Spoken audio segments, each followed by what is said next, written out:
ಮಂತ್ರಿಗಳು ಸಿಕ್ಕಲ್ಲ. ಮಂತ್ರಿಗಳು ಗೊತ್ತಿಲ್ಲ ನನಗೆ. ಭಾಳ ಹಿಂದೆಲ್ಲ ಮಂತ್ರಿಗಳು ಸಿಕ್ಕಲ್ಲ ಅಂದರೆ ಬಾತ್ರೂಮಲ್ಲಿದ್ದಾರೆ ಅಂತಿದ್ರಪ್ಪ, ಗೊತ್ತಿಲ್ಲ. ನಾನು ಹಿಂದೆ ಹೇಳ್ತಿರೋದು ಈಗಲ್ಲಪ್ಪ.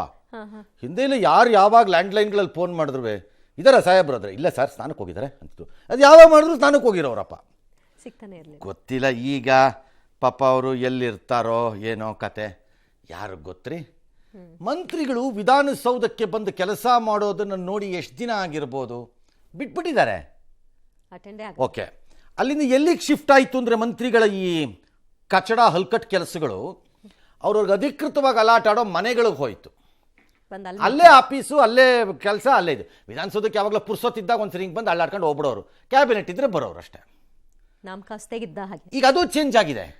ಈಗ ಅಫಿಷಿಯಲ್ ಕ್ವಾರ್ಟರ್ಸ್ಗೂ ಹೋಗಲ್ವಂತೆ, ಅಲ್ಲೂ ಇಲ್ಲ, ಇನ್ಯಾವುದೋ ಒಂದು ಜಾಗ ಹಿಡ್ಕೊಂಡು ಕೂತ್ಕೊಂಡ್ಬಿಡ್ತಾರೆ ಈಗ. ಹಾಗಾಗಿ ಮಂತ್ರಿಗಳು ಸಿಗಲ್ಲ. ಸಿಕ್ಕಿಬಿಟ್ರೆ ವ್ಯಾಲ್ಯೂ ಇಲ್ಲ. ಫೋನ್ ಸಿಗಲ್ಲ, ಪಿ ಎಸ್ಗಳು ಗೊತ್ತಿಲ್ಲ ಅಂತಾರೆ. ಇರ್ಬೋದು ಪಿ ಎಸ್ಗಳಿಗೂ ಪಾಪ ಈ ಮಂತ್ರಿಗಳದ್ದು ಏನೇನು ವ್ಯವಹಾರಗಳು. ಪಾಪ ಯಾರ್ಯಾರನ್ನ ಪ್ರೀತಿಯಿಂದ ನೋಡ್ಕೋಬೇಕು, ಯಾರ್ಯಾರನ್ನ ಸಮಾಧಾನ ಮಾಡಬೇಕು, ಎಲ್ಲೆಲ್ಲೆಲ್ಲೆಲ್ಲಿ ಯಾರ್ಯಾರನ್ನ ಸಮಾಧಾನ ಮಾಡಬೇಕು, ಯಾವನಿಗೆ ಗೊತ್ತ್ರಿ ಇವ್ರ ವ್ಯವಹಾರಗಳು. ತುಂಬ ಕಮಿಟ್ಮೆಂಟ್ ಇದೆ, ಹಂಗಾಗಿ ಬ್ಯುಸಿ ಇರ್ತಾರೆ. ಹೋಗ್ರೆ